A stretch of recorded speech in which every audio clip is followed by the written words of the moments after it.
Gotta go.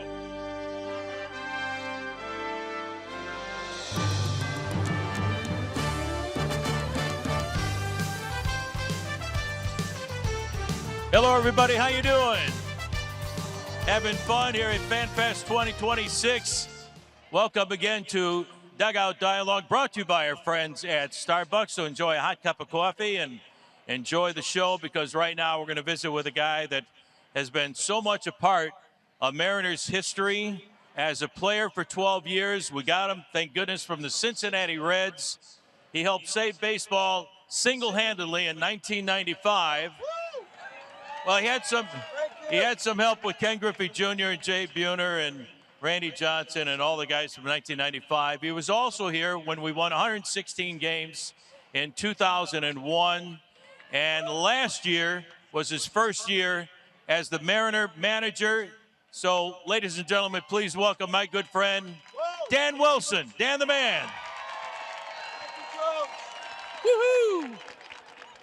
Danny, how you doing, buddy? How about this reception by the fans here at FanFest? Well, this is tremendous. I've been telling people all afternoon, yesterday and today, just feeling your excitement for the season really sparks our excitement for the season, too. And we've got a lot of guys here in Seattle this weekend, and I'm super grateful that these guys came up here. They love you guys as much as you love them, and that's why they wanted to be here this weekend. And I just love the excitement that we have, and it's going to carry us down into Arizona, and we're really excited to get started. But before we do that, we got to thank this guy right here. No. Oh, my goodness. Rick Riz. I tell you what, 43 years in Major League Baseball, 41 of which are with the Seattle Mariners. I tell you what, Rick is more than just a friend of mine. He's someone that I learn from constantly, just because of the size of his heart and how he loves this community of Seattle. And I tell you what, we are so lucky to have had Rick. We're excited to have him for this season, but I'm excited for your next chapter too, brother. So awesome job, Rick. Thank you, You're the Danny. best. I appreciate it. Thank you.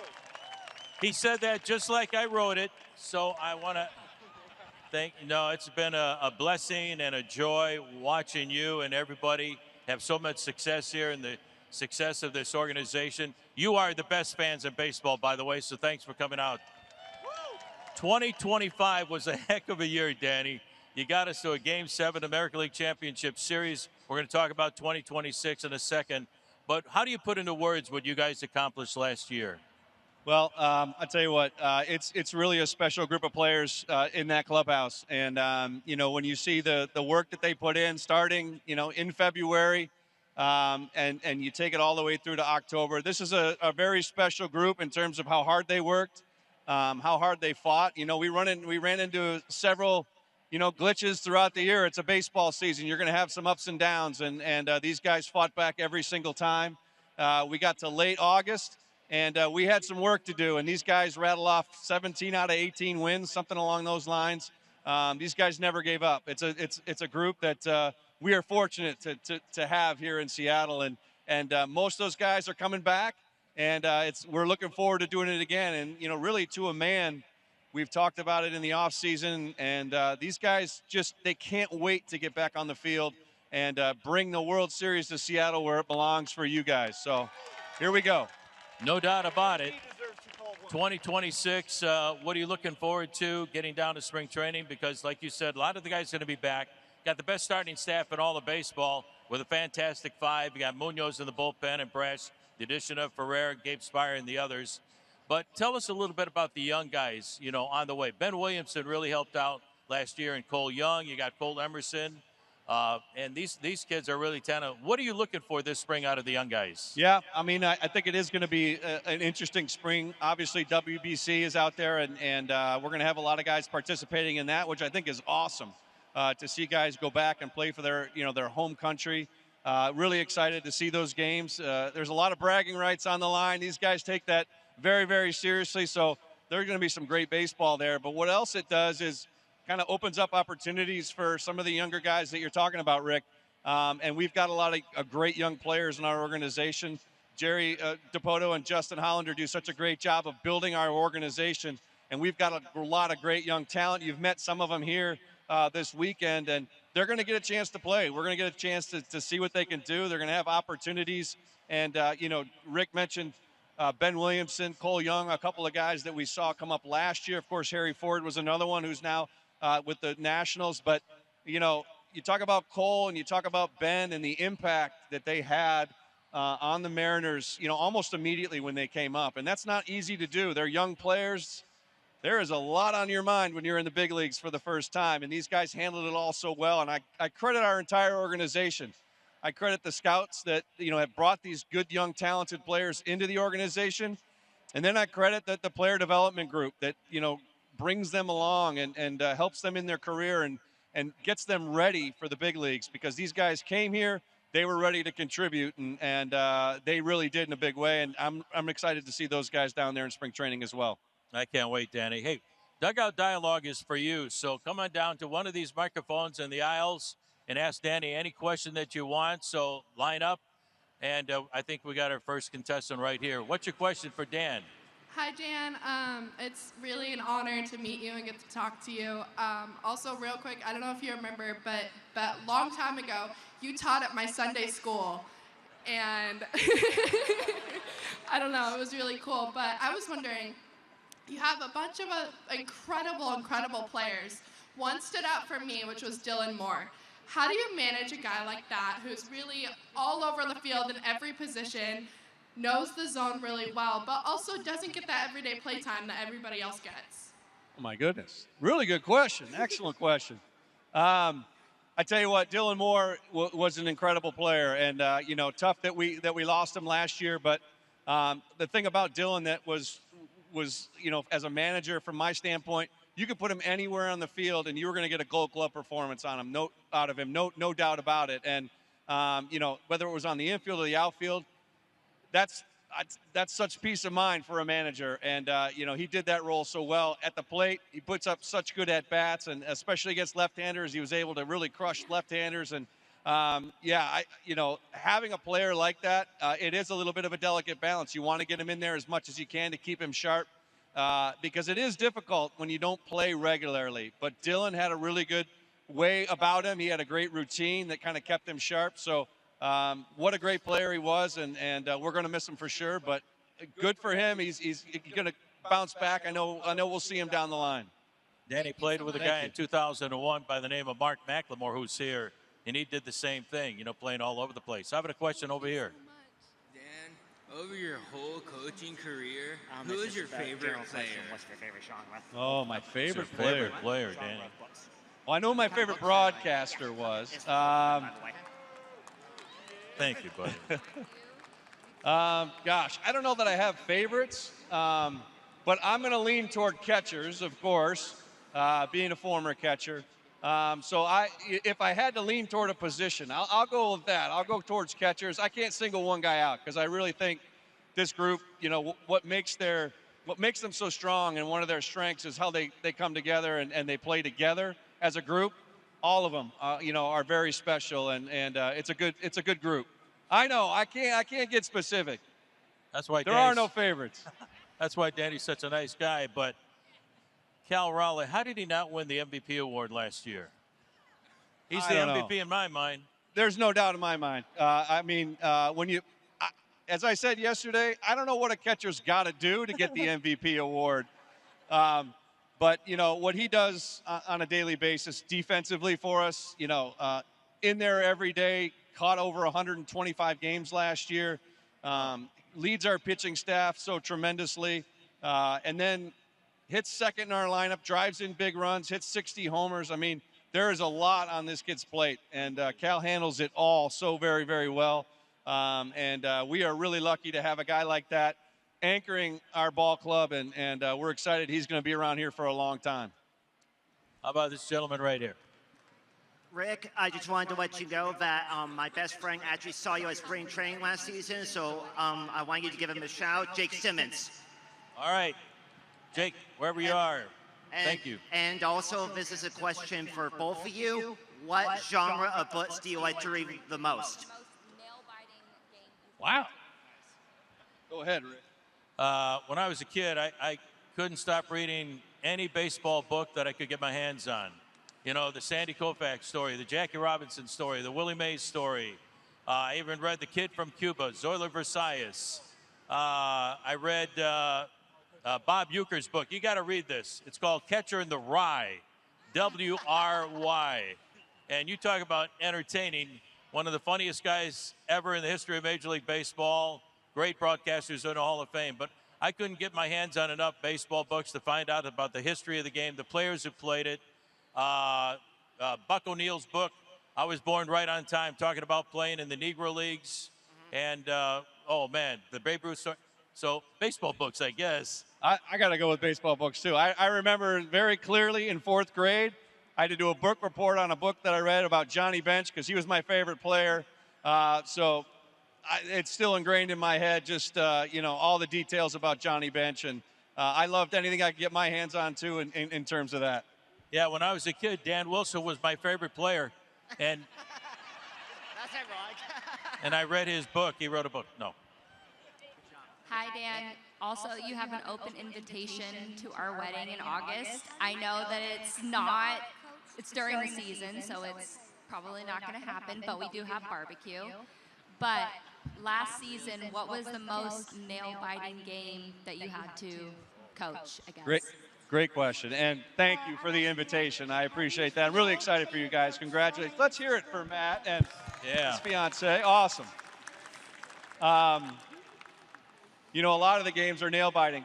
We're in a lot of close games. That's kind of the nature of how we play. We've had a lot of extra inning games last year as well, but I think probably that Game 5, the 15-inning game, was, the biggest nail-biter. I think I hear people talk about that game a lot, and, when you get into extra innings and it's back and forth like that, they miss opportunities, we miss opportunities. But to finally come out on top of a game like that, to see Polo running around first base and the team going bananas, that's why we play this game, and that's why we do what we do, and those are the moments that you remember. But that was a nail-biting moment that led up to that for sure. I got some time off this year, so I'll be there. Get some barbecue. Yeah. Dan, how do you feel that you have coached so many historical players? Oh, my goodness. Well, great question. I feel very lucky and grateful. I think as a player, I played with a lot of great players. And as it turns out, several of them ended up in Cooperstown. You talk about Edgar, you talk about Randy, Junior, so many great players. Ichiro is another one. So many great players along the line. And I think that the thing about great players like that, Hall of Fame type players, is they make the people around them better. And I feel like I was a direct recipient of that as a player, and I'm very grateful for that. And now as I look from a different standpoint as a manager, we've got some incredible people in that clubhouse, and they're incredible players too. And, we saw, as we talked about with Cal Raleigh last year, putting up, epic numbers. Julio doing a 30-30 last year for us. I mean, these guys are the game's best players. Josh Naylor over first base. We got so many great superstars on our club, again, feel very fortunate to be around these guys. How about this young lady right over there? What's been your highlight of the career? Ooh, the highlight of my career. Working with Rick Riz, for sure. 12 years.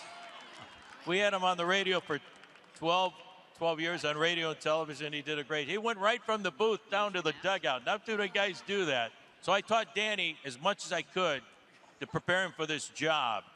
And he did a great job last year. Actually, you did it, buddy. So your highlight. Oh, man. I tell you, I think as a player, the highlight had to be for me the one-game playoff against the Angels in 1995 in the Kingdome.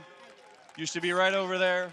That was a highlight for me as a player. As a manager, all the events of last year, just the postseason, the 15-inning game, the Geno Grand Slam, all that was just incredible baseball. I think the thing for me that was most exciting was to see T-Mobile come alive. And, last year in the postseason, there were moments where, I was taken back to the days as a player, and I had to kind of take a beat because it was a little emotional just to hear this place alive, to hear this place rocking like it was. So thanks to you for making those great memories for us down here. You probably remember this in 1995. No score, bottom of the 7th inning. Swinging a ground ball, seeks on by Snow down the right field line to the bullpen. Here comes Blowers. Here comes Tino. Here comes Joey. Throw home, cut off by Langston. Relay home. Gets on by Allenson. Here comes Soho. Soho scores. Everybody scores. Woohoo! One of the greatest things I ever saw, though, was this guy hit an inside the park grand slam home run at the Kingdome. And he was a part of so much of our history. What was your best winning streak? Best winning streak? Best winning streak. Well, I think we mentioned it a little bit earlier, but this year with the guys, having to reel off 17 out of 18, 18 out of 19, whatever it was in late in the season, that is not easy to do, especially that point in the season. Yeah, absolutely. Give it up for these guys. It was awesome. Yeah. That's not plan A. That's not how we want to do it this year, but I think it was a testament to what was inside those guys and the heart that they continue to play with. And that was quite an incredible streak, and we hope there's many more like that, but we don't want to put ourselves in that position again. No, they did great. It was amazing. We got a young man right here. Hi, Dan. Sorry to kind of put you on the hot seat here. I feel like a lot of the talk around the fan base is concerning the state of the roster for next season. I feel like it's cool to hear everybody's opinion, and it would be cool to hear the manager's opinion. After re-signing Josh Naylor, obviously, would you like to see the team chase another bat and possibly try to get another big player, or are you happy with the current roster and state of the team entering the season? Wow. Hard-hitting questions, my goodness. Jerry? Yeah. Great question. And, I think, obviously, you mentioned Josh Naylor. What an incredible player Josh is. And I think what's incredible to me, yes, let's hear it for Josh. Signing him back was huge, and getting him for a 5-year term is even better. This is a guy that is not only a great player, but he's a great leader in the clubhouse, and so getting him back was huge. I think we needed that, and this team is better for it. And I like all the guys in that clubhouse. Obviously, I think the offseason isn't over. We'll see what the rest of it brings. But this is a great club, and when they play with the heart that they play with, it doesn't matter who they're playing against. And I think we proved that over the course of the season, and that's going to continue this year as well. So thank you. Good question. Yeah. How about this young man right here? I have a very serious question for you. What position? So was the last one, for crying out loud. What position do you think would be the hardest to play if the baseball was a watermelon? That's the first time I've ever heard that question. I've never heard that question before. That's a good one. I'm going to throw out an answer you might not like, but it's the umpire. How's he going to see anything? This stuff's going to go right in his face. It's my answer. It'd be kind of tough to throw that thing to home plate, too. Very good question. Yes, sir. Thanks, Rick. You're welcome. Thank you. We used to turn down the TV and watch and listen to you because of the call. Your play calls are some of the best in this country. I learned from the best. I have a question. So, old-fashioned wise, calls of balls and strikes, and the new AI that's probably going to come up within the next 5 years, the auto calls. Dan, what's your feelings about that? Is it inevitable? Understand we're going to have challenges this year. It's been in the minors. What do you think about it coming into the majors? Yeah, really good question. Yeah, obviously I'm a little bit more of a traditionalist, probably like you, so sometimes changes in the game are hard, but I will say this, I think they've done a really good job of making changes as they have. We talked about the time clock. I think that's been a really positive change for baseball. I think they got rid of the shifts. I think that's been a really positive change for baseball. I think the challenge system in terms of the automatic balls and strikes, I think is actually the way to go. I think it's a great way to go. I think it'll maintain the integrity of the game. It'll maintain what catchers do. I mean, there's really an art to the job that Cal Raleigh does with balls and strikes and how he makes them look so good. and that's gonna remain. The challenges won't change it all that much. So I think we're in a good spot. We had it last year in spring training, so I think we're going to be ready for it. And a lot of these guys in the minor leagues have had it.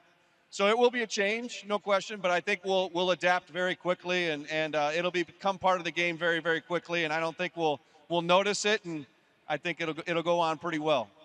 Thank you. Yeah. All right, thank you. How about one more question? What do you think the biggest thing you can improve on in the 2026 season?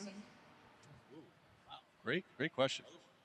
Yeah, I think, we mentioned a little bit before about, having a couple of tough road trips in the month of August and late in early September. It'd be nice to really play a little consistent baseball from beginning to end and get ourselves a lead and take that lead right on into the postseason. And that's, kind of the hope, I think, as we go forward. Obviously, health is number two. And, we have the best pitching staff in all of baseball with the guys that we have. Yes, let's hear it for those guys. We have an incredible bullpen as well, and keeping all those guys healthy. Pitching's the name of the game, as we all know, and keeping our starters healthy. We ran into a couple of guys getting hurt last year, and keeping our bullpen healthy at the same time. I think that's going to be a real key for us going forward. And I know these guys have worked hard all off season, and they've done the work that they needed to do to get their bodies ready, and these guys are mentally and physically ready to play this year. So excited about that. But health is going to be a huge priority for us. I know one thing, it's going to be a fun season, very exciting. Danny, thank you so much for joining us here over the weekend here at FanFest and being a part of Dugout Dialogue. I can't wait to see it at spring training and see what unfolds for 2026. I think it's going to be a great year. Ladies and gentlemen, Mayor and Manager, Dan, the man Wilson. Thank you, Danny. Thank you. And let's hear it for Rick again, too, right here. Hey, coming up next, yes. Aaron Goldsmith, Ryan Roland Smith with Franklin Gutierrez. So stick around.